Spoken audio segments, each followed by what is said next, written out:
All, yes. A defendant who is charged by citation, complaint, or information, Healthy Families of Clallam County, with an offense involving harassment and not arrested shall appear in court or arraignment in person as soon as practical, but in no event later than 14 days after the next day on which the court is in session following the issuance of the citation or the filing of the complaint or information. Yes.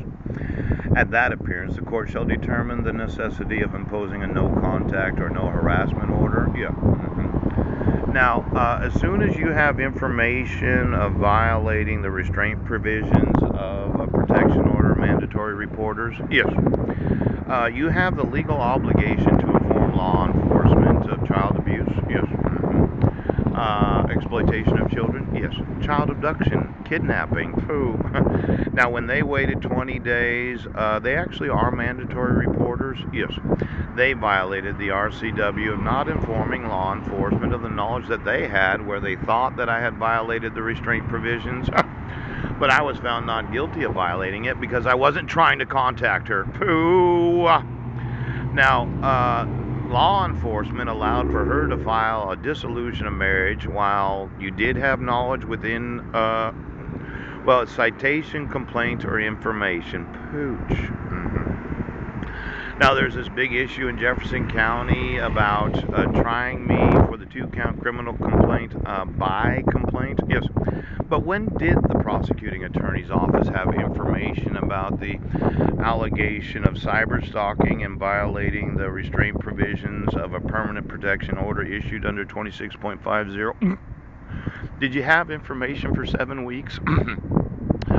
Because as I understand it, when you don't do exactly what the law says within the time allowed by law, pooch, when you didn't file the criminal complaint on June 17th, whatever day that was, yes, and didn't give me notice of arraignment within 14 days so I could be arraigned, so I could explain that I wasn't in Brennan, Washington, yes, you intentionally withheld from the court knowledge of the possibility of cyber stalking and violating a protection order issued under 26.50. Yes. Now, I had often wondered, well, why was it that police didn't question me or interview me, Officer Larson? The Miranda rights, pooh-wee. Now, I'm wanting to get to suing today every mandatory reporter, yes, and quite possibly their next of kin, ouch.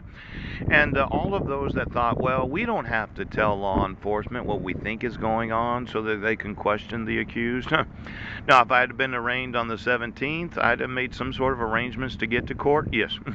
And it says within 14 days. Ow, ow, ow, ow, ow. But in no event later than 14 days after the next day on which the court is in session following the issuance of the citation or filing of the complaint. You decided to hold the complaint until you actually signed it on the 6th of August? Yes.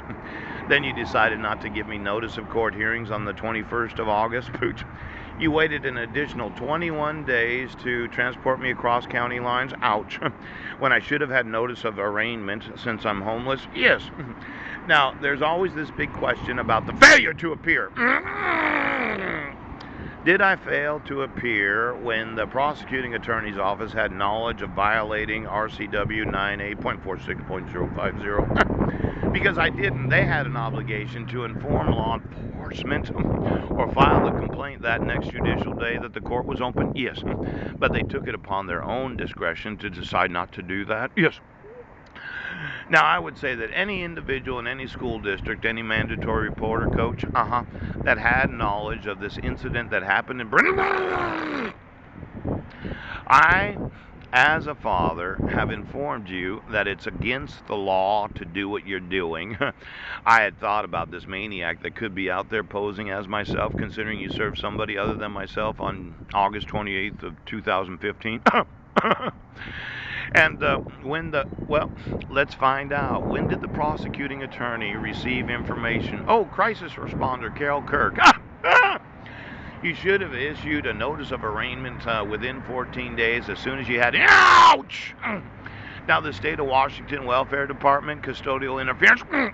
Who was it that decided that I didn't need to know anytime somebody was violating a protection order that was issued where I didn't get any notice of the actual court hearings? Yes, the petitioner didn't appear in court as if it were not necessary to have one of the parties in court on the day of July 31st of 2015. And how was it that you didn't strike it? You didn't strike it. Because as I'm sitting here looking at this RCW and thinking about the various times that I've been arrested, yes, it seemed to me that you don't. Now I'm going to want my sons today.